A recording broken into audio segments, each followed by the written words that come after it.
Freedom is never more than one generation away from extinction. You and I have a rendezvous with destiny. You know what time it is, so sit back and get ready for the Stafford Voice, your dose of conservative in a world of liberal. 3, 2, 1.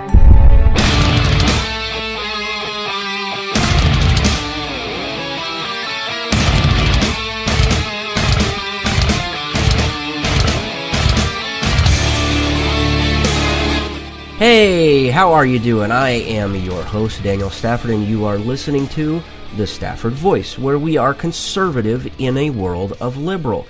And today we're going to talk about the CPAC straw poll and the results from Super Saturday. Now, I want to remind you that there are many ways to listen, so set this channel as a favorite, whatever you have to do so you don't get left behind. And if you haven't done so, consider giving us a review wherever you choose to listen. And in the case you aren't already following on social media, you can find me over on the Twitters at Stafford Voice, or you can look me up on Facebook. All you gotta do is just search for the Stafford Voice. You can stay up to date with things over at thestaffordvoice.com as well. Some crowdfunding sites are too liberal and keep more for themselves. Even worse, if they don't like you or someone gets offended, they'll cancel your campaign. But not at WNJ Funding. They hold true to conservative and libertarian values. Plus, they won't cave to the PC crowd. More importantly, they believe in you. rwnjfunding.com. The right cause, the right values, done right. rwnjfunding.com. Terms and conditions apply. See website for details. Okay, so CPAC 2016 picks their winner, and another Super Caucus Voting day is behind us. Saturday was a big win on the books for Ted Cruz. He won the straw poll at CPAC and beat out Donald Trump in a decisive manner in Kansas and Maine. Now, granted, Trump beat him out in Kentucky and Louisiana, but the victories weren't as huge as Trump would have liked them. It's when you look at the numbers do you get a real sense on how good of a day it was for Cruz. So let's start with the straw poll. 40% of the vote went to Ted Cruz, with 30% for Marco Rubio, and only 15% going for Trump. Now remember, Trump canceled his appearance at CPAC basically at the last minute, and for reasons we don't entirely know. But he wasn't there. He was out campaigning. Did this hurt his standings? Not really. You have to remember that CPAC is typically regarded as the most hardcore group of conservatives there is. And that this is the same group of people that aren't very fond of the Donald to begin with. But he didn't even get high marks when it came time to pick the second choice. That went in large part to Rubio.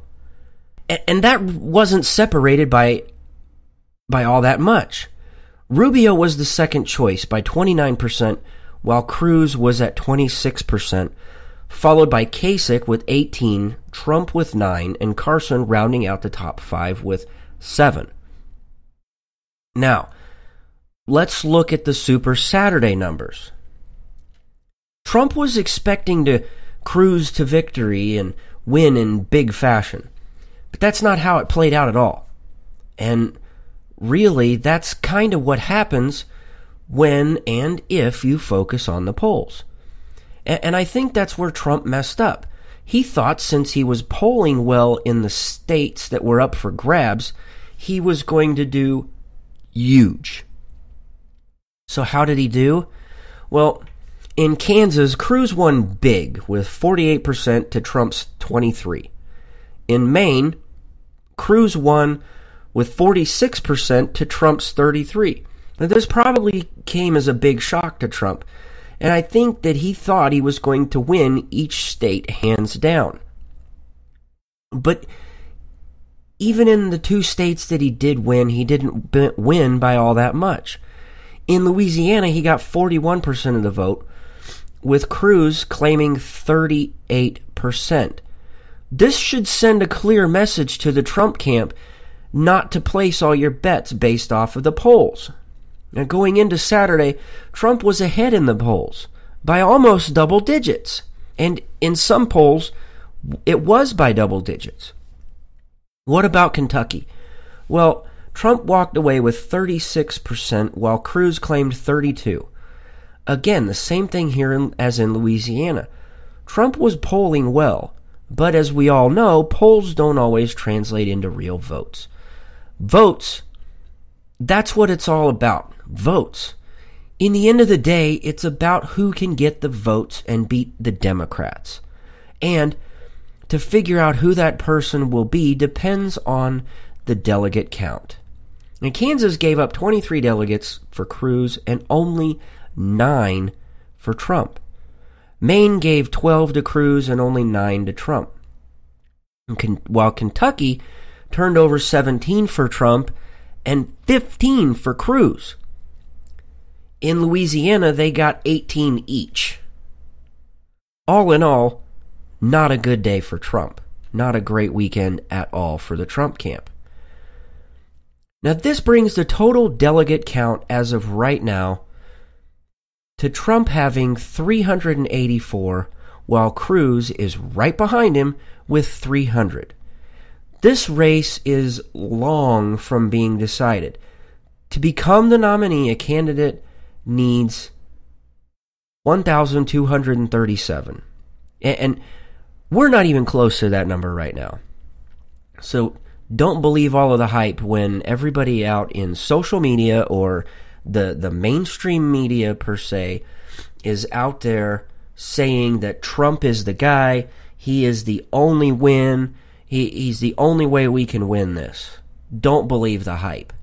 Ted Cruz is right on his tail, and Trump actually should be, in all honesty, worried about his chances right now. He thought long ago that he had this in the bag, and I think he's getting a little more worried. He doesn't understand how this game works. He's not used to losing. But we've got a handful of big states coming up, and time will tell who the winner will be. Now, that's all we've got for this time right here on the Stafford Voice. We will be back next time around, so you can follow me over on the Twitters at Stafford Voice, or you can look me up on the Facebook. All you got to do, again, search for the Stafford Voice. Hit that like button, hit the follow button. If you've got any questions, comments, or concerns, feel free to email them to us at thestaffordvoice@gmail.com. Again, that is thestaffordvoice@gmail.com. Thank you so much for your time, and God bless.